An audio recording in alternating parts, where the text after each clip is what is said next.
నెల్లూరు జిల్లాలో వినాయక చవితి వేడుకలు ఘనంగా జరుగుతున్నాయి. ఊరువాడ బోలో గణేష్ మహారాజ్కి జై నినాదాలతో మారు మ్రోగుతున్నాయి. ప్రధాన సెంటర్లలో భారీ సెట్టింగులతో విగ్రహాలు ఏర్పాటు చేశారు. ప్రత్యేకించి నెల్లూరులోని కనకమహాల్ సెంటర్లో సీఎంఆర్ వాసు ప్రకృతి పరిరక్షించేటువంటి ఉద్దేశంతో ప్రకృతి పరిరక్షణే ధ్యేయంగా పూతరేకుల వినాయకుడిని ఏర్పాటు చేశారు. ఇక ఈ విగ్రహం భక్తులను ఆకట్టుకుంటుంది. ప్రకృతిని పరిరక్షించడమే వినాయక చవితి విశేషం అంటున్నారు నిర్వాహకుడు సీఎంఆర్ వాసు. మరింత సమాచారం మా ప్రతినిధి దేవకుమార్ అందిస్తారు. వినాయక చవితి వేడుకలు ఘనంగా ప్రారంభమయ్యాయి. ఊరువాడ అనే తేడా లేకుండా నెల్లూరు కావచ్చు, అదేవిధంగా జిల్లా వ్యాప్తంగా ప్రధానమైన సెంటర్లన్నింటిలో కూడా భారీ విగ్రహాలు, సెట్టింగ్లు, వివిధ డిజైన్లతో తయారు చేసిన విగ్రహాలను కూడా ఏర్పాటు చేసి ఘనంగా జరుపుకుంటున్నారు. అయితే ప్రస్తుతం మనం కనకమహాల్ సెంటర్ దగ్గర ఉన్న ఇక్కడ సీఎంఆర్ షాపింగ్ మాల్ ఉంది.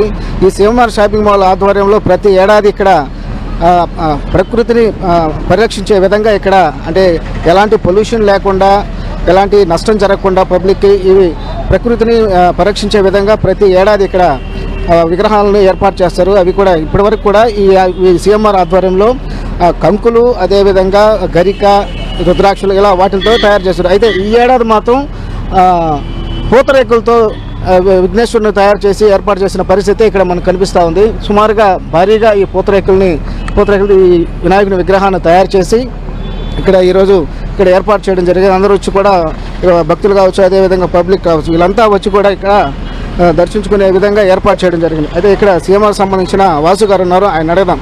సార్ చెప్పండి సార్, ఈరోజు మీరు పూతరేకులతో ఏర్పాటు చేశారు అంటే ప్రతి వాళ్ళు అడుగుతున్నారు, ఏంటి మీరు ఈ ప్లాస్టర్ ప్యారిస్ విగ్రహాలు కాకుండా ఈ ప్రకృతి సిద్ధమైన విగ్రహాలు పెడుతున్నారు దేనికి అని.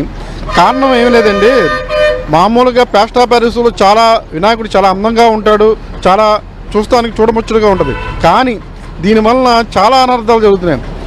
ఏంటంటే మీకు ఈ ప్లాస్టర్ ప్యారిస్లు ఇవన్నీ నిమజ్జనం చేసినప్పుడు కలిపినప్పుడు ఏమవుతుందంటే ఈ నదులు గట్ట తెలియకుండానే మనం అందరూ ఈ ప్లాస్టర్ ప్యారిస్ విగ్రహాలని పూజించడం వల్ల, దానివల్ల విగ్రహాలు కలపడం వల్ల తెలియకుండా నదులు కూడా ఇంకిపోతాం అంటే స్టక్ అయిపోయి జలపర్యాలు కూడా సంభవిస్తున్నాయి. అలాగే ఈ కెమికల్స్ వల్ల తెలియకుండా రోగాలు అంటే ఎందుకంటే మట్టి వినాయకులు పూజించండి, పరిరక్షణ కాపాడండి ఉద్దేశం మాకు అవేర్నెస్తో మేము ఈ కార్యక్రమం అన్నీ చేస్తున్నాం.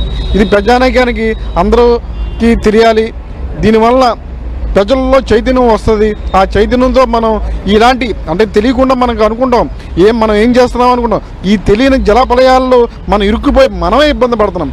అవన్నీ తెలియజేయడానికి మీ ఈ కార్యక్రమం. సరే, అలాగే ఇది పూతరేకులు కదా, ఎక్కువ రోజులు పెట్టే పరిస్థితి ఉండదు. కాకపోతే ఎన్ని రోజులు దీన్ని ఇక్కడే ఉంచుతారు, అదేవిధంగా నిమజ్జనం ఎప్పుడు చేస్తారు?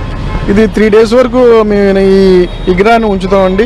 దీన్ని మళ్ళీ ఈ పూతరేకుల్ని మా కస్టమర్లు, మా ప్రజలకి మేము దీన్ని ప్రసాదం కింద ఇస్తాం జరుగుతుందండి. మేము లాస్ట్ టైం కూడా ఈ కొబ్బరికాయలు, పసుపు కొమ్ములు, కంకులు కూడా మేము అలాగే ఇచ్చాం. దీన్ని కూడా సేమ్ అలాగే మేము పంపిణీ చేయగలం.